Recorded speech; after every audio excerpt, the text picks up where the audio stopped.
9절에 있는 말씀 보겠습니다. 오늘 우리에게 주시는 말씀은 마가복음 14장 3절로 9절에 있는 말씀입니다. 마가복음 14장 3절로 9절에 있는 말씀입니다. 제가 한 절 여러분이 한 절씩 교독하도록 하겠습니다. 화면에 나와 있습니다.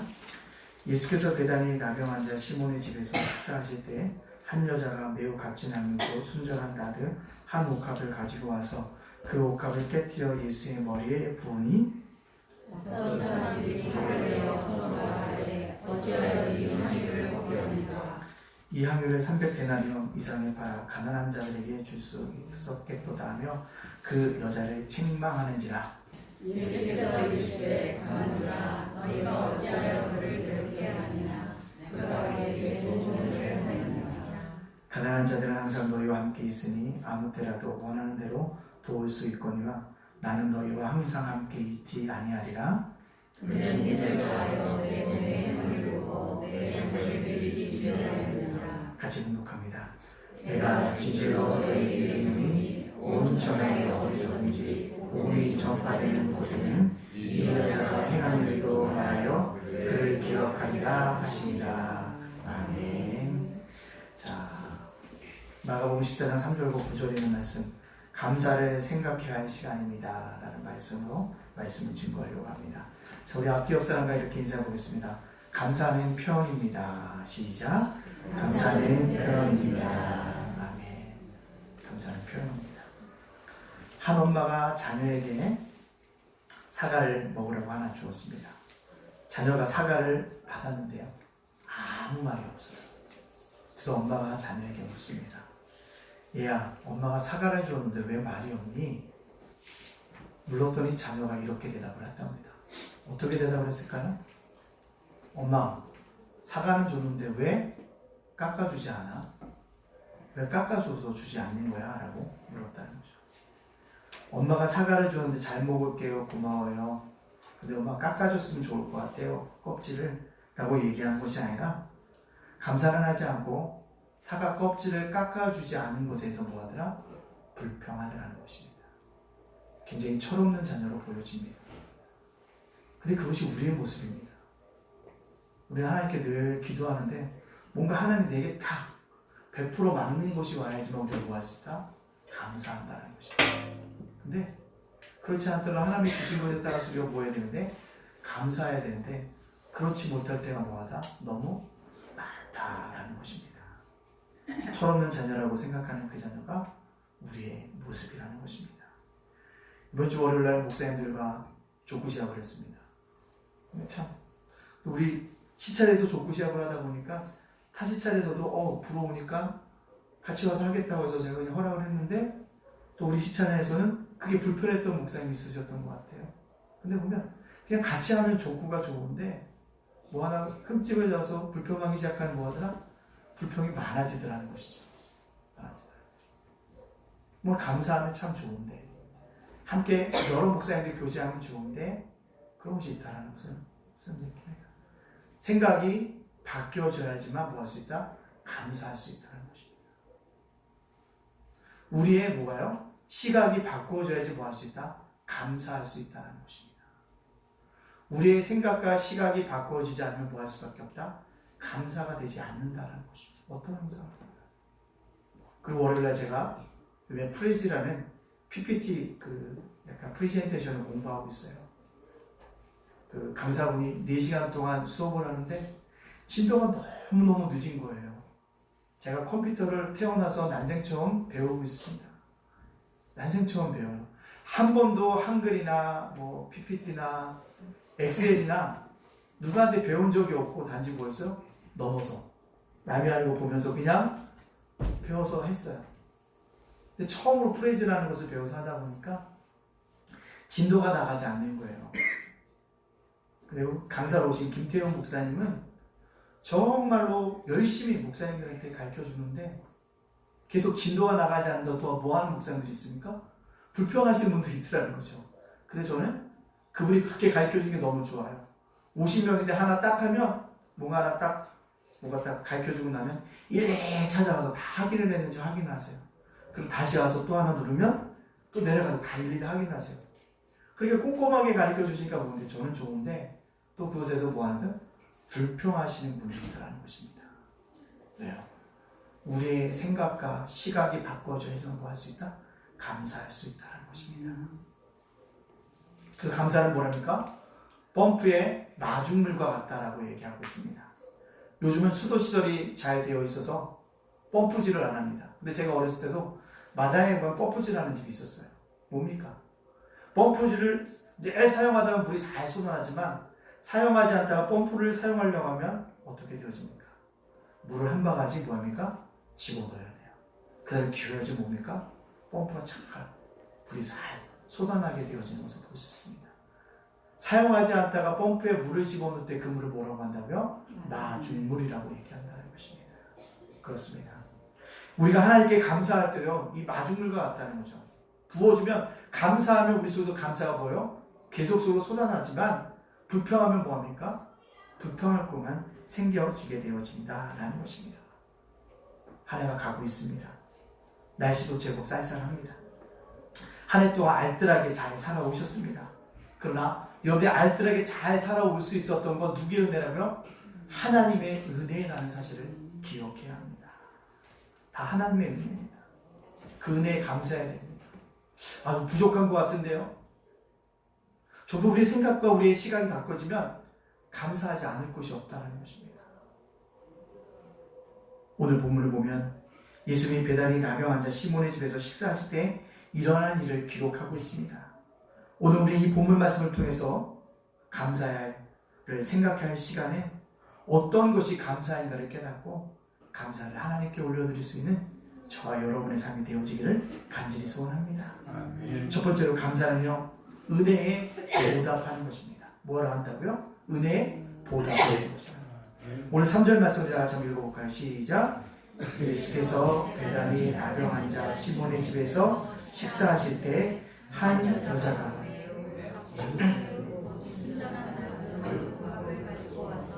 그 옷값을 깨뜨려 예수의 머리에 부으니. 아멘. 오늘 식사의 자리가 배설되었습니다. 누구의 집이라고 얘기하고 있습니까? 시몬의 집. 근데 그 시몬에 대해서 설명합니다. 뭐라고 설명합니까? 나병 환자였더라 라고 설명하고 있습니다. 즉 예수님이 베다니에 사는 나병 환자 시몬의 집에서 뭐라고 했습니까? 식사를 하고 있습니다. 식사를 한다는 얘기 뭡니까? 나병 환자 시몬이 예수님께 뭐예요? 식사를 대접하고 있는 것이에요. 이게 놀라운 일. 대접하고 있다는 것입니다. 자, 그렇다면 왜 나병 환자 시몬이 예수님께 식사를 대접할까요? 유추해 봐야 됩니다. 그 이유가 뭘까요? 시몬이 나병 환자였는데 나병 환자에서 누가요? 예수님이 뭐 하셨다는 거예요? 치유하셨다는 거죠. 즉 베단에 사는 나병 환자 시몬이 자신의 병이 뭐요? 고침받은 은혜를 기억하며 예수님께 뭐 한다고요? 잔치를 배설하고 있다는 것입니다. 당시 나병은 죽을 병입니다. 사회로부터 격리를 당합니다. 가족으로부터 멀리 떨어져 사야 합니다. 그 나병 환자들은 특별히 뭐요? 외로움에 몸서리치며 살아가는 것이 당시 나병 환자들이었다는 사실입니다. 그렇게 살아가고 있었다는 것이죠. 그런 나병 환자 시몬을 누가요? 예수님이 고쳐주셨다는 것입니다. 그런데 무려 뭐라고요? 식사를 대접하고 있다는 거죠. 예수님이 고쳐주신 은혜에 뭐예요? 보답하고 있는 것입니다. 그 은혜. 그것이라는 거죠. 감사는 하나님께 받은 은혜를 우리가 뭐한다? 보답하는 시간이라는 것입니다. 근데요, 이 병행구정이라고 할 수 있는 요한복음 12장 1절과 2절 말씀에 보면요, 주님께서 이 베다니 나병 환자의 집에 언제 왔냐면요, 6월절 엿새 전에 왔다고 합니다. 근데 오늘 본문에 보면 향후 옷값을 깨뜨린 것은 어디면 6월절 이틀 전입니다. 결국 예수님께서 베다니 나병 환자 시몬의 집에 있었던 것은 며칠 동안 있었다는 것입니까? 나흘씩이나 거기 있었다는 거예요. 나흘이나 누가 대접했다는 거예요? 나병 환자 시몬이 예수님을 대접했다는 것입니다. 오랜 기간이니까 오랜 기간이 아닙니까? 오랜 기간입니다. 오랜 기간이에요. 제가 군생활하고 나서 전역하고 나서 제가 같이 근무했던 우리 전역 이렇게 했던 사람들이 있어가지고 전역했던 사람들이 있어 대구로 놀러 오래서 제가 대구로 놀러 간 적이 있습니다. 근데 그때 우리 저기 선임 중에 김종원이라고 있었어요. 그 김종원 그 선임병 집에 제가 한 이틀을 머물렀거든요. 이틀을. 첫날은 참 극진하게 대접을 잘 받았던 것 같아요. 근데 둘째 날 되기 시작하니까 어머님이 눈빛에서 뭐가 나오니까 귀찮다. 빨리 갔으면 좋겠다라는 눈빛이 슬슬 나오는 걸 뭐합니까? 읽혀지더라는 거죠. 근데요, 나흘이나 대접했다는 거 보통 정성이 아니고서는 어려운 일이라는 것이죠. 이 감사라는 것은 그처럼 은혜에 보답하는 마음이었다는 사실입니다. 얼마나 자기가 치유받은 것에 감사했으면 그토록 나흘씩이나 예수님께 식사를 대접했을까요? 즉 중요한 것은 시몬 자신이 받은 은혜 곧 나병의 치유, 죽음에서 살리심에 대한 감사를 보답하고 있다는 사실입니다. 그렇습니다. 오늘 아니 지금을 살아가는 우리들에게도 뒤돌아보면 다 뭡니까? 하나님의 은혜예요. 내가 이만큼 살아올 수도 없던 하나님의 은혜인 겁니다. 감사해야 하는 겁니다. 어제도 제가센터에서 섬기셨던 어르신이 하나님의 부르심을 받고 소천했어요. 늦은 밤에 저와 사모가 연락을 받아서 달려갔습니다. 달려가서 문상을 하고 딱 나왔는데 그 어머님이 남편이 돌아가신데 그 부인 계시는 분이 그런 얘기예요. 정말로 우리 집안에 너무나도 잘 섬겨주신 목사님 사모님이라 누가 우리 같은 거 뒤돌아보겠냐고. 오실 때마다 귤도 갖다 주시고 어느 날은 닭도 삶아다 주고 어떤 날에 계란 한 판도 사오시고 평생에 살아가면서 이렇게 우리를 정말 잘 섬겨주셨던 분은 이분밖에 없다. 우리 아버님이 노년에 뭐였다고? 그래서 이분에게 급진하게 대접받아서 돌아가셨다고. 니들 이렇게 감사해야 된다. 누구에게요? 목사님 사모님에게. 그런 얘기를 들으니까 제 마음이 어떡합니까? 굉장히 부끄럽더라고요. 한편으로 고마움도 느끼면 부끄럽다고 해요. 갈 때마다 큰 걸 사갖고 간 게 아니에요. 몇천 원, 귤도 몇천 원, 뭐 넉넉한 게 아니니까 빈손으로 가서 오늘 몇천 원. 근데 거기서 자기 아들, 딸들에게 저희들 이렇게 소개하는데 참 얼굴이 화끈거렸습니다. 그래서 제가 그분에게 그랬어요. 그분도 교회를 다니시다 안 다니시는 분이라 어머니 교회 오세요. 장례 끝나면 17일 날 우리 교회 오세요. 제가 복음을 그렇게 전하고 왔습니다. 그분은 저에게 줄 게 없다고 하면서 말로만 보답한다고 이런 얘기를 하셨다는 것입니다. 그럼 말이라도 은혜에 보답하는 것이 나에게 뭐가 되더라? 힘이 되어지더라는 것입니다. 그렇습니다. 감사는 은혜에 대한 보답인 것입니다. 우리 이것을 뭐합니까? 표현해야 한다는 것이죠. 그리스도를 본받아라는 유명한 고전을 쓴 토마스 아킨퍼스가 이런 얘기합니다. 감사하는 자에게는 언제나 은혜가 따라다닌다. 감사하는 자에게는 언제나 은혜가 따라다닌다라고 말하고 있다는 것입니다. 예단교회 모든 성도, 아니 가족 여러분들 한 분도 빠짐없이 하나님의 감사의 은혜 보답하는 그런 은혜를 누리기를 원합니다. 그러므로 말미암아 하나님이 주시는 놀라운 은혜의 역사를 경험할 수 있는 저와 여러분이 되어지기를 간절히 소원합니다. 아멘. 두 번째로 감사는 삶의 표현입니다. 그리스도인들이 살아간다는 것, 하나님의 은혜로 살아가는 것입니다. 그 은혜를 나를 구원해 주신 하나님의 은혜를 감사하는 것이 그리스도의 삶인 것입니다.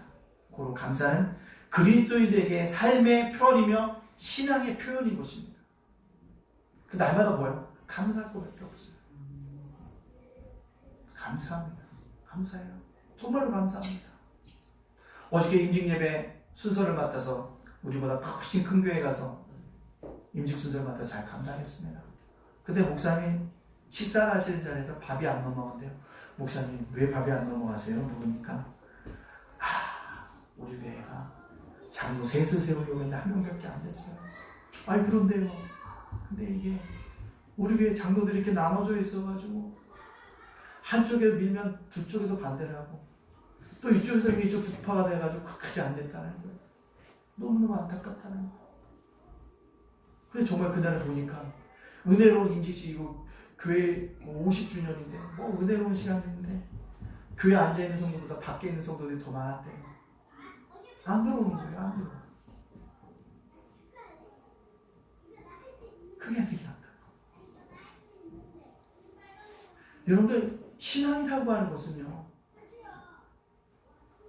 은혜를 우리가 뭐하는 감사하며 살아가는 게 신앙인 거예요. 그게 표현인 것입니다. 그래, 나는 오늘도 하나님의 은혜로 살아간다. 비록 내 삶이 변하지 않도록 나는 오늘 하나님의 은혜로 살아간다. 그것에 감사하는 것입니다. 하루하루요. 살아가는 것이 얼마나 감사합니까? 내 자녀가 부족한 거 못 되겠대요. 그래도 내 자녀가 있어도 내가 웃음을 잃잖아요. 그래서 감사한 거예요. 뭘 또 합니까? 같이 살쪄가는 누가요? 아내가 있고 남편이 있으니까 뭐요? 감사할 수도 있어야 한다는 거죠. 그건 하나님의 은혜로 살아가는 것에 대한 뭐요? 표현이라는 거죠. 근데 우리가 뭐합니까? 표현에 익숙하지 않다라는 사실입니다. 드러내야 합니다. 오늘 말씀 속에 보니까 뭐합니까? 신앙의 표현으로서 한 여인이 향유옥합을 깨뜨려 예수님께 붓고 있습니다. 한 여자가 3절에 매우 값진 향유고 순전한 나다 한 옥합을 가지고 와서 그 옥합을 깨뜨려 예수의 머리에 부으니, 이 부은 여자가 누굽니까? 나사로의 마르다의 여동생던 마리아였다는 것입니다. 그가 향유옥합을 깨뜨린 것은 자기가 구원받은 은혜에 뭐하면서 감사하면서 향유를 깨뜨린 거예요. 내가 삶이 뭐야? 하나님의 은혜였다는 걸 표현했다는 것이죠. 그것이 삶의 표현, 신앙의 감사라는 것입니다. 그러나 이렇게 사람들이 감사를 표현할 때요, 세상 사람들이 이렇게 얘기한다는 거죠. 4절 말씀입니다. 4절 말씀 한번 읽어볼까요? 시작. 어떤 사람들이 화를 내어 서로 말하되 어찌하여 이 향유를 허비하는가? 이 여인을 보면 어떤 사람들은 화를 냈다고 표현하고 있습니다. 근데요, 이 병영 구절을 설명했던 마가복음에서는 어떤 사람들 누구라고 얘기하면 제자들이라고 제자라고 얘기하고 있으며, 요한복음은 구체적으로 그가 누군지를 설명하고 있습니까? 누구라고 얘기합니까? 가룟 유다가 화를 냈다는 거예요. 즉 믿음 없는 자의 모습이라는 것입니다. 마리아는 자신이 가진 향유를 깨뜨려서 변화된 자신의 삶에 대해서 뭐하며 감사를 하고 있는데, 세상 사람들은 그렇게 바꾸고 있지 않다는 것입니다.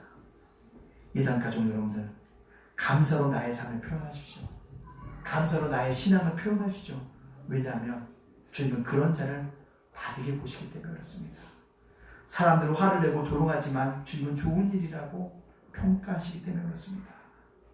6절 말씀에 주님께서 뭐라고 얘기하십니까? 같이 한번 읽어볼까요? 시작. 예수께서 이르시되 가만두라, 너희가 어찌하여 그를 괴롭게 하느냐? 그가 내게 좋은 일을 하였느니라. 아멘. 신앙의 삶을 감사로 표현하는 사람에게 예수님이 뭐라고요? 좋은 일 했다고 칭찬하시고 있다는 얘기입니다. 그건 무엇입니까? 주님이 기억하시고 있다는 것입니다. 우리의 신앙이 있고 우리의 삶의 모습이 있다고 한다면, 신앙이 좋음이라고 했다면 우리가 뭡니까? 감사해야 한다는 겁니다. 왜 불평할 것이 없겠어요? 찾으면 끝없이 불평하고 짜증날 게 너무나도 넘쳐나고 있다는 것입니다. 그러나 우리가 신앙인이라고 한다면 우리의 생각과 시각이 바뀌어지면 감사할 수 있다는 거예요. 그때 우리의 모습을 주님 기뻐하시고 기억하신다는 것입니다. 영국의 유명한 설교자 찰스 스폰저 목사는 늘 이런 유명한 말을 했다고 합니다. 불행할 때 감사하면 불행이 끝이 나고, 형통할 때 감사하면 형통이 지속된다. 참 의미 있는 표현이라고 할 수 있습니다. 사랑하는 예담가족 여러분들, 여러분의 삶을 주님께 표현하십시오. 여러분의 신앙을 주님 앞에 표현하십시오. 그럴 때 하나님이 여러분을 기억하시고 놀랍게 은총 가운데 복을 내려주시는 귀한 역사가 우리들 가운데 나타나게 되어 줄 줄로 믿습니다. 세 번째요, 감사는 시간의 수확입니다. 시간의 뭐라고요? 수확이라는 것입니다. 사람들은 예수님 앞에 드려진 이 향유를 낭비라고 했습니다. 하지만 예수님의 평가는 달랐다는 거죠. 나의 장례를 준비하는 것이라고 얘기하고 있다는 것입니다. 8절 말씀 다 같이 읽겠습니다. 시작. 그는 힘을 다하여 내 몸에 향유를 부어 내 장례를 미리 준비하였느니라. 아멘. 그 여인의 행위에 대해서 내 장례를 준비한 것이라고 얘기하고 있다는 것입니다. 1절 말씀에 오면 밑에 보면 1절 말씀인데요. 이렇게 자신의 장례를 준비하는 여인이 있지만 다른 사람도 1절에 이렇게 얘기하고 있습니다. 한번 읽어볼까요? 시작. 이틀이 지나매 유월절과 무교절이라 대제사장들과 서기관들이 예수를 흉계로 잡아 죽일 방도를 구하며 아멘. 한쪽에는 감사하는 사람이 있는데 한쪽에서는 예수님을 잡아 죽일 방도를 흉계를 꾸미고 있는 사람들이 있다라는 것입니다. 자신들이 가지고 있는 뭘요? 기득권을 지키기 위해서. 자꾸 어제 그 임직식 가서 오는데 그 음식도 은혜롭게 했지만 우리 교회 임직식이 더 은혜로웠어요. 온 성도가 다 참여했고요. 온 성도가 다 도와줬고요. 얼마나 감사한지 모릅니다. 한쪽은 투표에 안 돼가지고 참여하지 않고 한쪽은 내가 원하는 사람이 오늘 장로, 본사, 안수집사 되면서 본당에 안 들어오고 바깥에 한 교회보다는 적지만 하나 되어지는 아름다운 공동체가 있는 우리 교회가 더 아름답지 않겠습니까? 그래서 목사님이 그러셔요. 그 장로님 두 개파의 장로님, 제가 이 장로님 매달라, 이 장로님 매달라, 안 된다. 그래서 우리 서림 장로님이 이게 해달라, 안 된다. 이 장로님 해달라, 안 된다. 마지막으로 사모님이 밤늦게 이거 해달라, 안 된다. 안 된다. 여러분, 우리의 모습이 어떻게 바뀌어져야 되냐를 생각해 봐야 한다는 것입니다. 크다고 교회가 그 목사님 크다고 교회가 아니야. 하나 되는 교회가 교회야. 그게 너무 안타까운데, 너무 안타까운데. 그게 왜 그럴까요? 감사가 없어서 그렇습니다. 그것이 왜 그럴까요? 우리 안에 은혜인 것을 깨닫지 못하기 때문에 그런 거예요. 감사해요. 우리 다 가다 보면 다 냄새나는 인간이고 다 부족한 사람들입니다. 그러나 뭐예요? 우리가 은혜를 가지고 다 넘어갈 수 있고 사랑의 말씀을 가지고 다 넘어갈 수 있잖아요. 우리 예단교회는 그런 사랑과 은혜가 넘치는 교회가 되어지기를 간절히 소원합니다. 그래서 우리는요, 누구파가 아니라 누구요? 예수파만 있어야 돼요. 아멘입니까? 아멘. 정말 예수파만 있어야 돼요. 오늘 이 여인 향유를 드렸다는 것이죠. 사람들은 낭비를 했지만 주님의 장례를 준비하는 것이라고 얘기했다는 것입니다. 그렇습니다. 이 여인이 은혜를 입었을 때 바로 감사를 표했더니 주님께 영광을 돌리게 되어줬고 그 영광이 자신에게도 미쳤다는 것입니다. 예수님만 영광 돌리는 게 아니라 자신도 영광을 받게 됐다는 거죠. 9절 말씀에 얘기하고 있습니다. 9절에 뭐라고 얘기합니까? 읽겠습니다. 시작. 내가 진실로 너에게 이르노니 온 천하에 어디든지 복음이 전파되는 곳에는 이 여자가 행한 일도 말하여 그를 기억하라 하시니라. 아멘. 그를 기억하라. 누구를 드리라고? 옥류 학합을 깨트린 그 여인을 기억한다는 것입니다. 이것이 무엇입니까? 그 여인이 단순하게 자신이 받았던 은혜를 편하고 감사했지만 그 드린 시간이 누구께? 자기에게 영광이 되어진다는 것입니다. 지금은 이 땅을 떠나서 우리 눈에 보이지 않지만 2000년의 그 여인의 이름이 지금도 우리에게 계속적으로 불러지면서 이 시간 속에서 기억되어지는 의미를 드리고 있다는 것입니다. 그것이 바로 뭐다? 시간의 수확이라는 것입니다. 내게 의미 있는 시간이 후에는 누구에게요? 남들에게도 의미 있는 시간으로 기억되어진다는 것, 그것이 바로 감사의 시간의 수확이라는 것입니다. 우리 그것을 기억합니다. 그래, 내가 감사하고 오늘 끝나겠지? 아니에요. 내가 드려진 오늘 이 감사가 후에 나중에 우리 교회가 크게 성장할 때 우리를 기억하는 감사의 사람들이 우리를 기억해 줄 거라는 것입니다. 이것이 바로 시간의 수확이라는 것입니다. 이것을 깨닫고 우리 온 성도들이 깊어져가는 가을에, 이 풍성한 가을에 날마다 더욱더 감사할 수 있는 믿음의 백성들이 되어지기를 간절히 소원합니다. 의미 있는 시간이 다가올 것입니다. 탈무드에 이런 이야기가 있습니다. 한 부부가 있어요. 사사건과 의견 충돌이 일어납니다. 급기야 다투기로 했으니까 서로 간에 이제 갈라서기로 결정했습니다. 그래, 이혼하자. 두 사람이 모두 다 공평하게 나누기로 했습니다. 재산도 집도 다 나눴습니다. 근데 마지막에 문제가 있어요. 뭐가 문제예요? 자녀가 딱 11명인 거예요. 근데 11명을 갖다 자녀를 나누려고 하니까 서로 아내도 남편도 내가 더 자녀를 많이 키우겠다고 난리예요. 그래서 이혼이 안 되는 거예요. 두 부부가 어떻게 할까요? 그 당시에 가장 현명한 랍비를 찾아갑니다. 우리가 이래이래 저래해서 이 아이들 때문에 뭐 하려고 하는데, 나눠서 이혼하려고 하는데 11명 자녀 때문에 이혼하지 못하고 있으니까 어떻게 했으면 좋겠냐고 하니까 랍비가 그 사정 얘기를 다 듣고 이렇게 얘기를 합니다. 뭐라고요? 하나만 더 낳으라고. 하나만 더 낳아서 뭐 하라고? 6명씩 나눠 가지라고 얘기합니다. 두부가 그 생각을 옳게 여겨서 뭐 했어요? 아기를 낳습니다. 아기를 낳고 봤더니 뭐예요? 쌍둥이였습니다. 그래서 나눌 수가 없었다. 그래서 깨달았던 거죠. 아? 왜 하나님 우리가 나누려고 했는데 왜 쌍둥이 주셨을까? 아, 그렇구나. 하나님 우리가 함께 사는 것이 더 뭐하구나? 유익하다 생각해서 그렇게 하셨구나. 자신의 주장들을 내려놓고, 자신의 생각들을 내려놓고, 자신의 시각들을 내려놓고 몇다 하나님의 생각과 하나님의 시각으로 같이 살게 되었다라는 탈무드의 한 이야기가 나옵니다. 제가 이 말씀을 드린 것이 무엇입니까? 우리의 생각과 시각이 중요하다는 거예요. 우리의 생각과 시각이 조금 달라지면 모든 것이 다 뭐예요? 감사의 생각할 뿐인 것이고 감사의 시각으로 바뀌어지고 감사할 것 뿐이라는 사실입니다. 그래도 단지 우리의 뭐요? 생각과 시각이 바뀌어지지 않기 때문에 감사하지 못한다는 것입니다.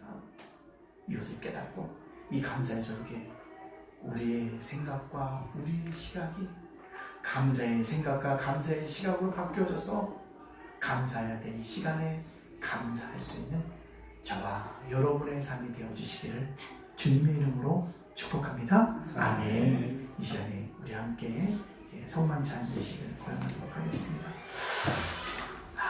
성만찬 예식 우리 찬송가